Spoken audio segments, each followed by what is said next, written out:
Cross section. First cover.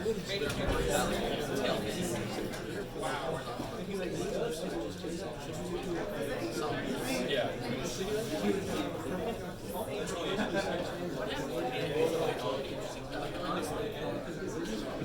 Physics behind it is super simple. Just replacing the light from the sun. Light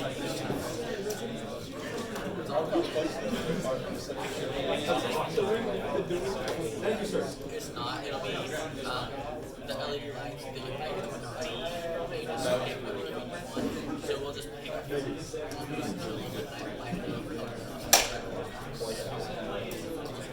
pick the color that's closest to you. And it doesn't have to be super active.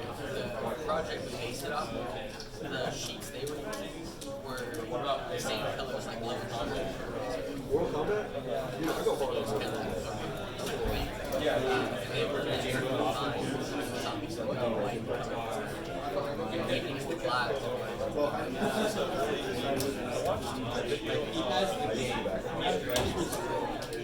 Talk about some of the challenges photography and stuff like that.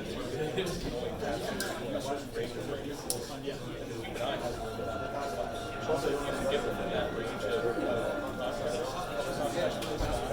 you can avoid and probably a lot that has to do with it. There's actually Doesn't have to be exact. It's just like it's enough numbers. yeah. Like I said, there was it was extremely simple, but it was all qualitative. Okay, we're going to get started. So as we're warming up here, a couple of comments on team stuff. Hopefully you already have a regular weekly meeting team time. If not, make sure you set that for your team. What we're going to start doing is trying to meet with your team on a semi-regular basis. Not every week, but whenever we can. So myself, Dr. Avery, one of the TAs, so that way we can answer any questions you might have. So I'll be posting the RFPs for the projects over the weekend, so that way it'll provide you more detail for your design requirements and objectives and everything.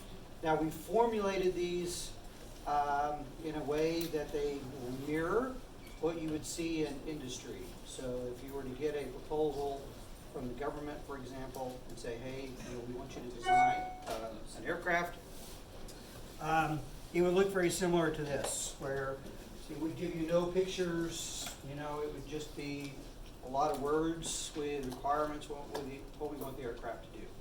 Okay, and it's up to you to come up with a concept and make sure that that design is going to meet the specifications and performance requirements. Right? Any questions about that? Yes. Is there a group Dropbox for the problem? Yeah, so what I did is if you go to Canvas, oh, there it is, it's up there. There should be a Dropbox for your regular assignments, so homework 2, and there should be a team homework Dropbox as well. So this one, to see if this works or not, is it not showing up? I don't see anything labeled. Should be there. I have something under undated assignments.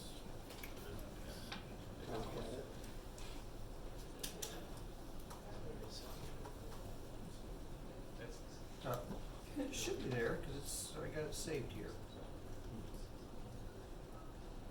Yeah, I can see it.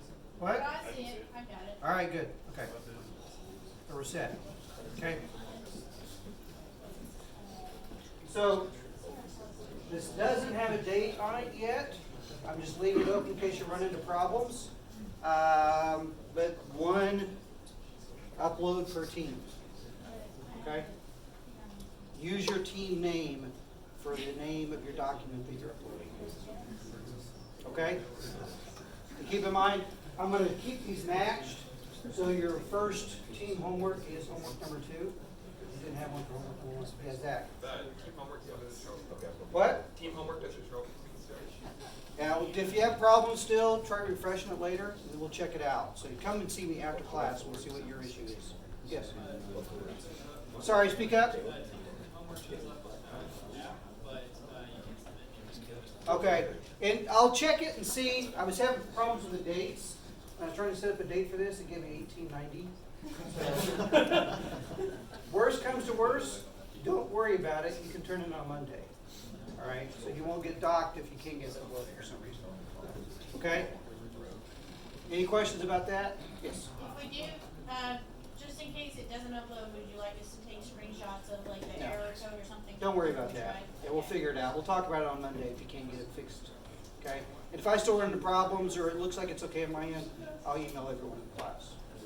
So don't stress out over it. Get it done so you have it. Right? Don't say, oh, I couldn't get to work, so we'll do it Sunday night. Yeah, Monday. No, because we do like 5 a.m. for Monday. Any other questions about that? All right, let me talk real quick about the homework. So let me go through this fast. So if you, where's the homework? Assignments. It's a Dropbox, sorry.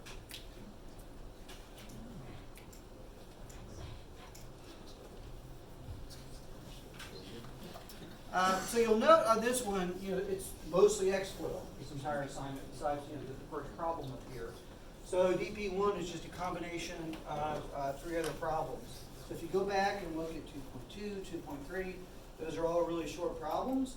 What are you doing in 2.2? You're looking up lift and drag coefficients on the lift curve slope and drag pulpit, right? And then from that, doing lift and drag calculations for you so you can get dimensional values. So lift per unit span, drag per unit span. All I want you to do on that problem is to repeat that, but now use an XFoil. And the goal there is to see how well it matches. Is it close? Is it far off? Go ahead and go through that entire process. You run through XFoil, we'll go through that in a minute, and then you do that calculation. So you get used to saying, oh, here's how I calculate lift and drag. Right? The more time you do it now by writing stuff out, the easier it is for you on the exam. Right? When you actually have, when it matters the most. Okay? So these are pretty straightforward. It's just a matter of using XFoil now instead of doing this by hand. Because we want to get to the point where we start to get an intuitive feel for when we trust XFoil and when we say, it might be a little dicey using it in this spot. Okay? It is really good, but there are limitations. It's just a computer program, so there are limitations with everything. So real quickly, I'm going to go through some examples of this in XFoil based on some questions that I've got. So first off, make sure, keep in mind, so this is a Mac, so we're using Unix here. If you're doing this in Windows, your commands are going to be a little different for how you move around directories and stuff. So I use ls to list the directory contents. On a Windows, you're going to use dir for directory. And it's going to show you what's in there. If you try loading up your profile and it says, hey, I can't find the file, that's because your file is not in the same directory. So you need to make sure you're in that directory when you're actually running the file. It's best just to throw all your airfoils into the same folder where XFoil is located at. Okay? Yes? Whenever you type, sorry, this is not quite related, but I mean it is. Whenever you type base in parentheses, is that kind of like putting a comment in other programming? Like, No, this is actually just a header for, this tells me where everything is at in kind of a Unix format, so you can ignore all that. It tells me what directory and stuff I'm in. So it's just Unix details. You can actually have Windows do that as well, where it kind of spells out the whole directory structure for you if you really want to geek out on terminal commands. Okay. So let's run this now and show this as an example. So if I'm in here and I say load junk.dat and it says, oh, non-existent file, you know, okay, it's not in that directory or I typed something wrong, right? So I should be able to go back and say load e398.dat and it will start loading it up I know that it started working because first it asked me, it says, hey, I checked the file out, it looks good. It's a plain airfoil file, but it has no name to it. Would you like to give it a name? And you could say no, or name it migrate airfoil, whatever. This is an Epler 398, so we'll stick with that and call it that, and there's your airfoil. Now, if you want to start playing around with it, because we'll get to this point starting next week when we start doing flaps in here, is to remind yourself, if you want to know what the commands are for that particular directory, you type question mark, and it shows you all of your options for that directory that you're currently in. And anything with a period in front of it takes you to another directory. So if you type that command, in this case, GDES for geometry design routine, it's going to take you to a new directory and show you what the airfoil looks like.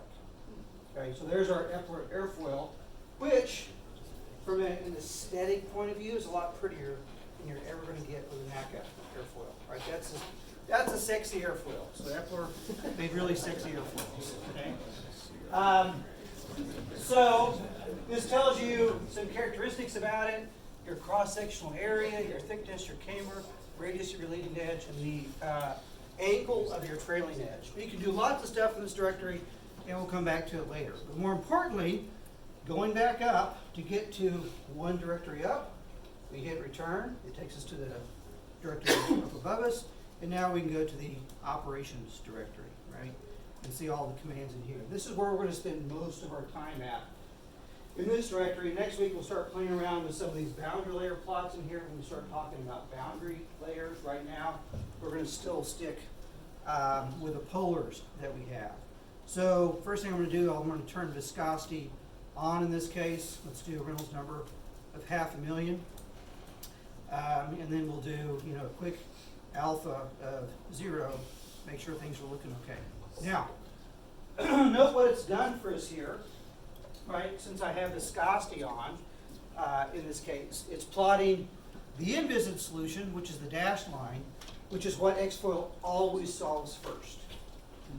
So regardless if you're running a viscous solution or not, it's going to solve it for the inviscid case, meaning no viscosity.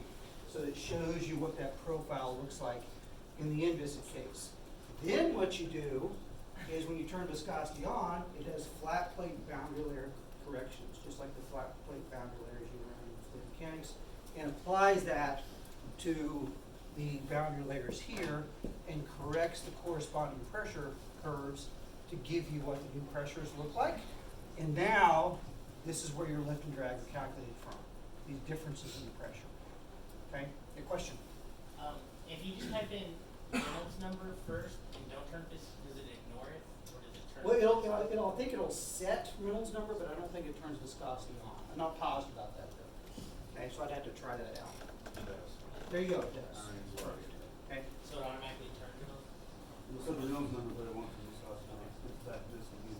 Okay. And so again, you could turn, I think all that does is it gives you a value for Reynolds number, but it doesn't automatically turn viscous solution on. And you can tell, right, because if I run this in an inviscid case, I turn viscosity off, and I do the same thing, it's obviously an inviscid solution. First off, because it doesn't give you a full drag coefficient, notice what you have there? Negative drag. What's negative drag mean? It's pulling you forward. That sounds awesome. I mean, all of our airfoils with negative drag. This is great. I've invented, right, a perpetual motion machine by this until we say, oh yeah, I forgot, this isn't real. Okay? And then you turn it on and back to positive drag. Okay? So it is possible to get a little bit of a suction effect, and you see that on a lot of airfoils, where based upon your speed up that you get here, it pulls you forward a little bit, right? But your viscous drag more than makes up for that by pulling you back. All right. So the other piece to this, so that's one half of that, and again, you can run through a whole sequence of different calculations here. That's awesome. And again, that would have taken Ludwig Prandtl like 3 days worth of calculations to run through, and you could do it in a fraction of a second. And we can turn on our polar accumulation. I'm not gonna name it anything, and then I'm gonna run through the same thing. So now I have that, and I can plot my polar for this, okay? That's kinda hard to see there, so let's make another one real quick. So let's get out of this, turn that off. I'm gonna do, let's do a Reynolds number of 250,000, because that should give me an appreciably higher drag coefficient at that lower Reynolds number. Turn this back on, and then go through this again. Exact same values. Oops, sorry. Okay, now I got two values on here. And you'll notice that when I change the Reynolds number, the lift curve doesn't change very much. It's pretty minor. It's almost probably within our numerical error, right, that we're getting here, just in terms of the solution. But the drag does change a whole bit, a whole lot, in terms of my overall drag polar that I have. So my drag coefficient is quite a bit higher down here than my drag coefficient for the half million Reynolds number case. You can do this, change the airfoil if you want to, and repeat this, and those are your results that really matter for you in terms of running your calculations. Okay? Now, do make sure that if you haven't gone through these, the resources on here include the primer, right? So which talks, a little bit about how Xfoil is structured. More importantly, you can just jump to the back here and say, hey, I want to really learn how to run this. I put in a whole set of commands for you. You can just come in and start typing these just like this. And just like it's written here, and that will all run through the same process that I just ran through in class. Okay?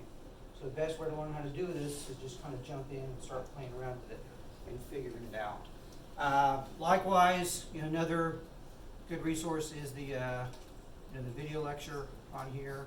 So if you go to this and just go to the 21.5-minute mark and just open up your window and just follow along and just type through that the same way, you'll know pretty much everything you need to know at this stage.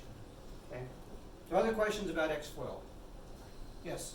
So, like the hard command will export a PostScript file of the polar plot? Correct. Is there a command to export the pressure? Yeah, we'll learn how to do that. So if you go to, you can play around with that real quick. So if you go to some of the pressure plots here, well, first off, if you use your dump files, right? So if I do this again and go back to my operations menu and so I turn PACC off and I turn it on again, it'll ask me for a save file. So it'll dump the information to a file which you can then open up in something like Excel, and that'll give you all the information that you're plotting.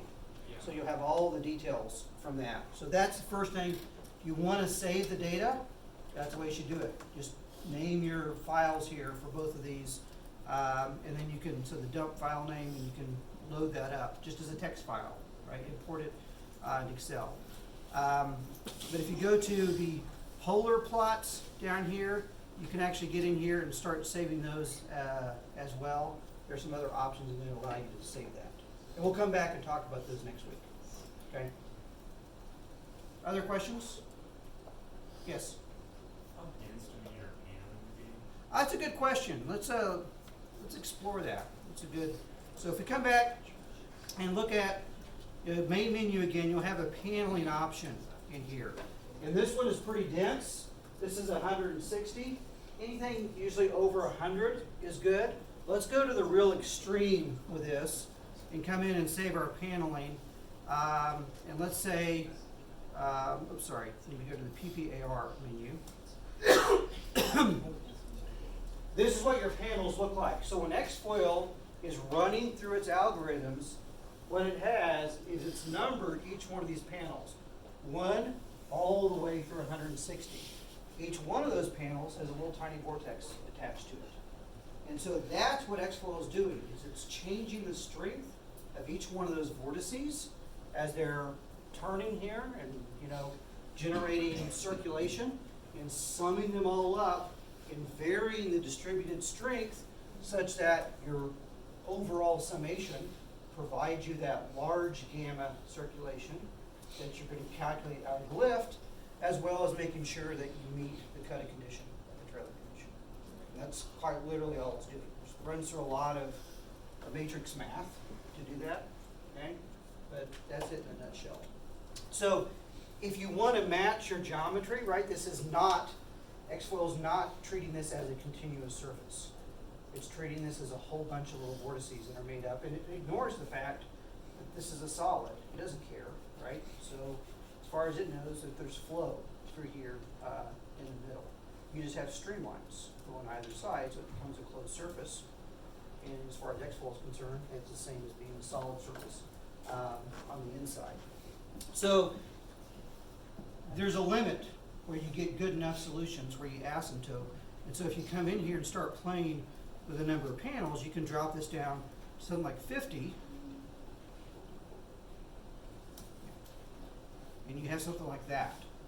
And this is probably on the boundary right here in this case. And you can rerun your solution to see how well it matches up. So we can go back to the operations menu, do this calculation, and say, oh, it still looks pretty good.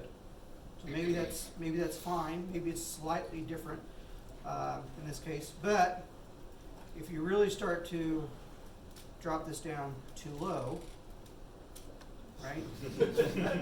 That's probably not going to work so hot. Yeah, there you go. It's like an F-117 airfoil. So yeah, if it doesn't like corners, okay, those don't work out really well. Xflow isn't happy with that, particularly the boundary layer solutions. Okay?